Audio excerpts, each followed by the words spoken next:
Oplan Tugis, mga bossing. O, di ba? Oplan Tugis. O, tuloy ko ha?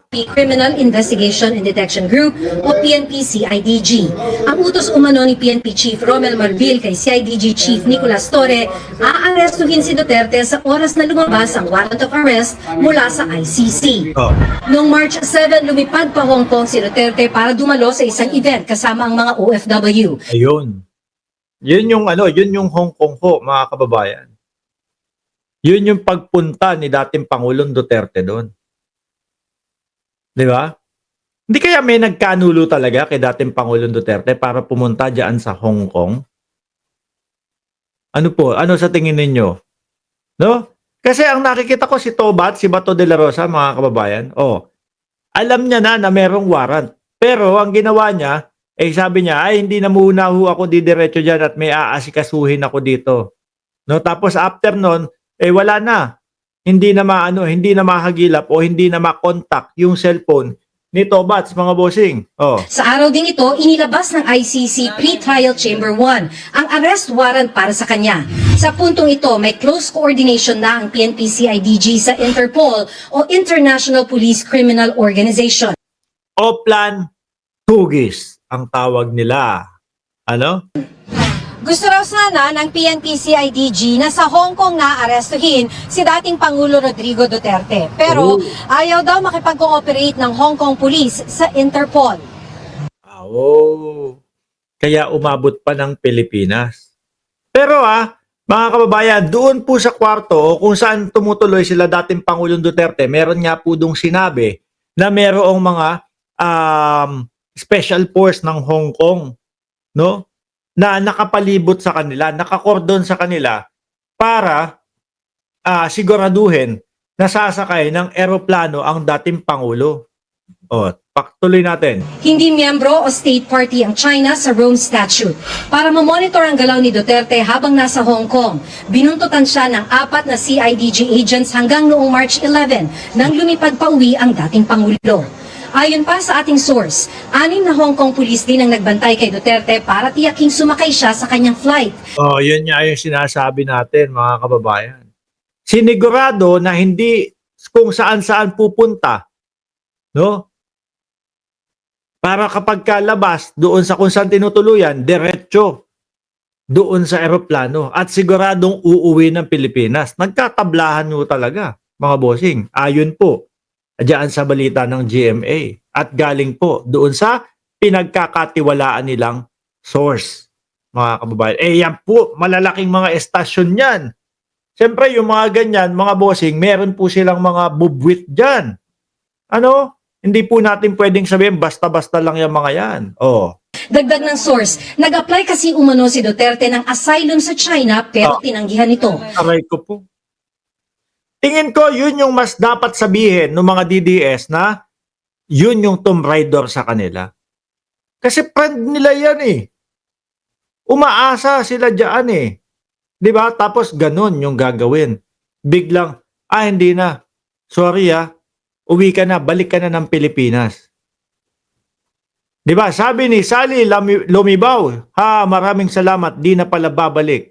Mamaya pakinggan niyo po si BP Sara. Masakit po sa pandinig ng mga DDS yung sasabihin niya. Sabi pa ng source, 5 ang confirmed booking noon ni Duterte pabalik ng Pilipinas. Para saan kaya yung 5? Para sigurado. O siguro iba-ibang lugar, Meron sa Davao, meron sa Maynila, tapos merong ibang araw, merong ibang oras para kung sakali sigurado na walang huhuli sa kanila o walang sasalubong sa kanila na General Torre. Mamimili lang sila doon, Sa Pilipinas naman, naghahanda na ang PNP-CIDG. Bahagi umano ng kanilang SAIWAR ang pagpapadala noon ng 2 batalyon ng PNP Special Action Force sa Davao International Airport. Yun, sabi ni Ma'am Fiona Marilyn, para lituhin, Pinadala yung napakarami doon sa Davao para na ang atensyon nakapokus doon. Kasi nakita ko si Mocha Uson, dadating ng ganitong oras si dating Pangulong Duterte at hindi siya tatakas. Nag-post si Mocha Gumanon. Tama nga naman. dumating ng ganung oras si dating Pangulong Duterte. Ang kaso nga ho, ayun, talagang sinalubong siya nila General Torre. Sabi ng source, alam daw ni Torre na sakit sa ulo kung doon lalapag si Duterte at doon aarestuhin. Kaya inileak daw na inaabangan ng PNP ang pag-uwi ni Duterte sa Davao. Sa NAIA Terminal 3 kung saan lalapag ang eroplano Kasi ano nila yan, balwarte nila yan mga bossing, Davao, no?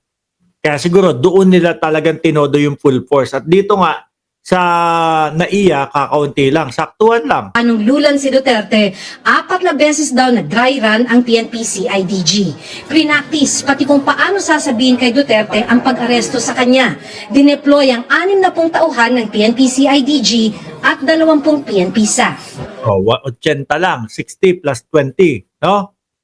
Natokhang sa Hong Kong, sabi ni Tinoy C.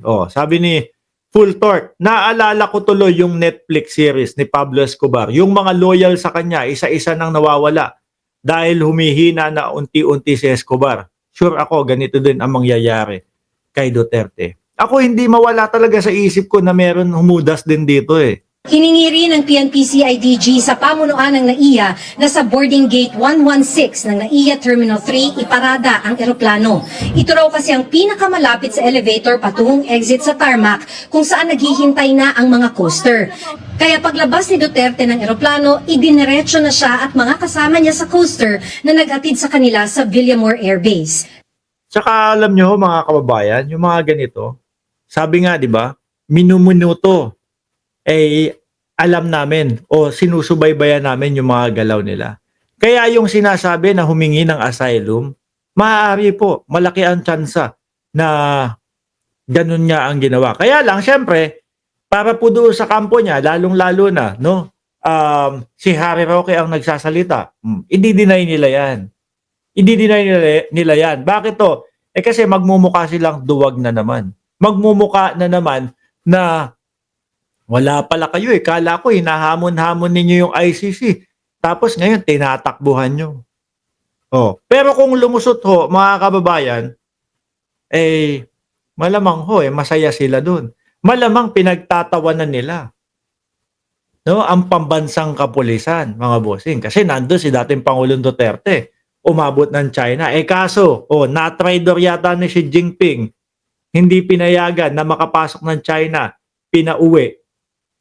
Di ba? Sabi ni Fiona, paawa na yung mga yan. Di ba nila naintindihan na habang nilalabanan nila ang gobyerno, lalong di mabibigyan ang paglaya ni Duterte, nag-iingat ang ICC na balikan ang mga testigo.